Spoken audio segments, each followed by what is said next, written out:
వరద బాధితుల్ని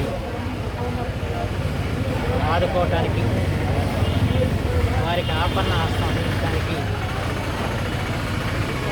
ఈ రోజున చాలామంది మానవతా హృదయులు, స్వచ్ఛంద సంస్థలు ముందుకొచ్చి కృషి చేస్తున్నాయి.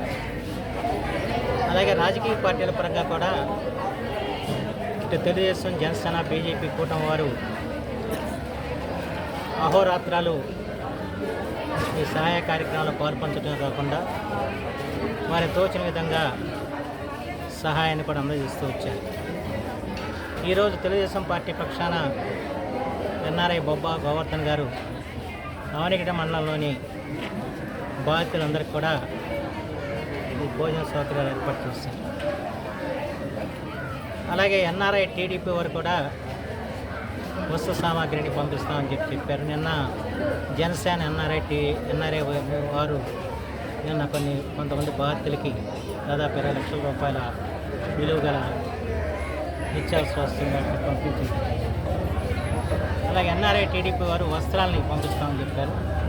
ఆ రకంగా ఏంటంటే కేవలం స్వచ్ఛంద సంస్థలే కాకుండా రాజకీయ పక్షాలు కూడా తమ దాతృత్వాన్ని చాటుకోవటం, ప్రత్యేకించి పార్టీ కార్యకర్తలందరూ కూడా ఈ విపత్తు సమయంలో అహోరాత్రాలు శ్రమించడం జరిగింది.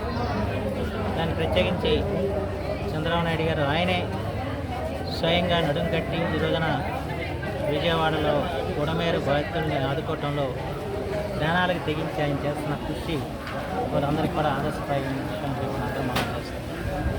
అలాగే ముఖ్యమంత్రి పవన్ కళ్యాణ్ గారు పంచాయతీలని ఆయన పరిపుష్టం చేయటం, అలాగే పంచాయతీలకి ఆయన తలా ₹1,00,000 ఆయన సొంత నిధులు కూడా ఇవ్వటం జరిగింది. అంతేకాకుండా వాళ్ళ ఎన్ఆర్జీస్ ద్వారా పంచాయతీలో సిమెంట్ రోడ్లు ఇవ్వడానికి అవకాశం కల్పించారు. దాన్ని ఆసరాగా తీసుకుని ఇవాళ ఏ అయితే ముంపు గ్రామాలు ఉన్నాయో ఆ ముంపు గ్రామాలు దాదాపు ₹5 కోట్లతో సిమెంట్ రోడ్లు వేయాలని చెప్పి నిర్ణయం తీసుకోవడం జరిగింది. ఎందుకంటే ఇలాంటి విపత్తు వచ్చినప్పుడు అడుగు తీసి అడుగు పెట్టడం కూడా కష్టంగా ఉంది మీరు గ్రామాలు తిరిగినప్పుడు. అందుకని అన్ని రోడ్లు కూడా ముంపు గ్రామాల్లో సిమెంట్ రోడ్లు చేయాలని చెప్పి అన్నీ కూడా అంచనాలు తెప్పించి దాదాపు ₹5 కోట్ల వాళ్ళు మంజూరుకు పంపించాం.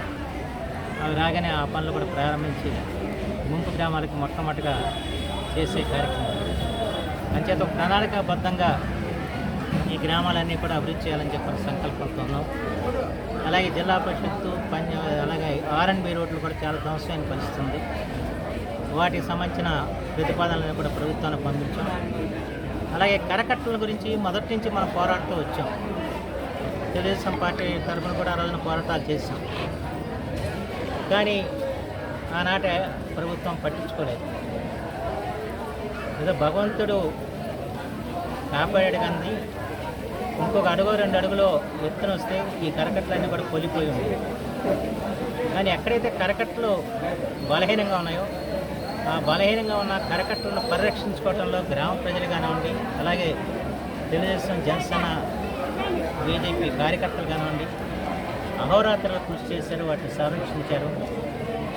నేను అనేక విపత్తులను చూసా కానివ్వండి, అధికార యంత్రాంగం ఈసారి పనిచేసినట్లుగా గతంలో ఎన్నాడు కూడా పనిచేయలేదని చెప్పి ఖచ్చితంగా చెప్పవచ్చు.